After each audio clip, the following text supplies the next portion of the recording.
Hi guys, welcome back to my channel where we discuss about the investments.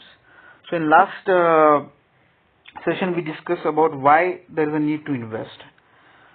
In this session we'll discuss what are the ways to invest or where we can invest our hard-earned money. Okay.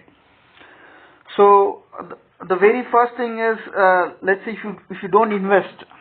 Okay, so there is no investment. Let's say you have let's take the same example of earning 1,000 rupees, saving 1,000 rupees per month, and you are not investing anywhere, and it is lying there in your bank account, and it's a saving bank account.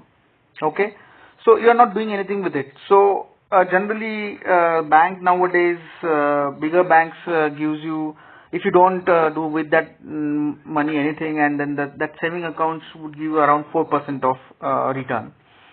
Some of the banks nowadays giving 5-6% of return. What are the other ways of investment then? This is by default way of investment. You are not investing. It's just the bank is giving you some amount of, I would say a peanuts actually for not doing anything. Then there's the most important, or I would say the most loved investment in India is currently fixed deposit. The people invest or put their money into the fixed deposit, or people can put them in gold, buying jewelry. Then there's a PF, Provident Fund, PPF. People do invest in bonds. Then real estate investments. Okay, so let's cut down this real estate investment, because it's not you do something with your 1,000 rupees or even 10,000 rupees saving, because that would need a lump sum amount of money. So let's discuss about this fixed deposit first. So what is the percent of return you get in fixed deposit?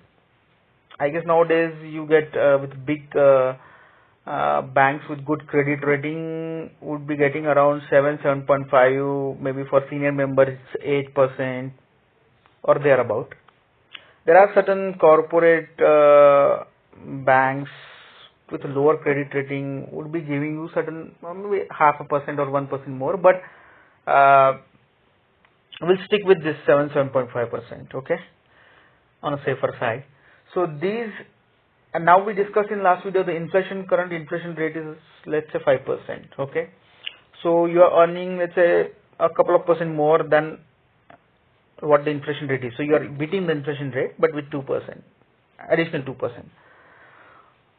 But do you know that if you invest the money in fixed deposit and you earn the interest more than 10,000 rupees, you have to pay the income tax on it. Okay. And the income tax could be as high as greater than 10% to 20%. It depends. Okay. So that 7% does not remain 7%. Okay. So you have to pay taxes out of it. And one of the biggest disadvantages what people doesn't know, that if you are opening a fixed deposit in certain bank, and if that bank goes default or whatever happens, the most amount of money you can get is only 1 lakh rupees. So even if you made an FD of 10 lakh rupees, the bank is liable to pay only 1 lakh rupee, and that's the fact. Okay. So with fixed deposit you are hardly beating an inflation, so your value of money is same at the end of the year or years. It remains the same. Yeah, there is one advantage with fixed deposit is your principal amount. Let's say if you are invested 1 lakh rupees, it would be 1 lakh rupees, at least you will get a 1 lakh rupees plus 7%. So you don't lose your hard-earned money, the main principal amount. Okay, and that's the safest way of investment, and that's why the people like that fixed deposit, because there is no risk and there is a little bit of, I would say, or no reward in that. Okay, so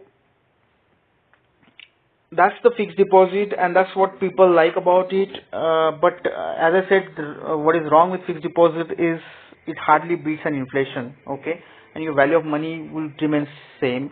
And tomorrow if the inflation rate increase and the fixed deposit rate remains the same or even get reduced, you have no other choice, and your value of money would remain same or get decrease. Okay. So that's not the way of investment, I would say, when your value of money is not getting increased or staying the same. Okay. So that's the biggest con of doing the investment through fixed deposit. Even for PF is, let's say, it's a provident fund, it's some mandatory amount you put out of your earning income. So that I will again call as an investment. That's certain thing which you save for your retirement. PPF again generally give very less amount of returns.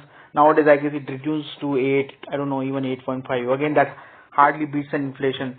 Then there are bonds, but again bonds also doesn't give anything. I don't think it gives more than 9% of return or something with good credit rating agencies.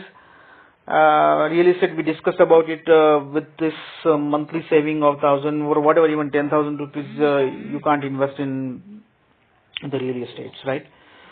So these ways of current ways of investments are not up to the mark to beat the inflation. Okay. So in next session we'll discuss about the other way of investing, where else we can invest and that can consistently beat the inflation with the higher amount of return. Okay. Thank you so much for listening. Bye bye.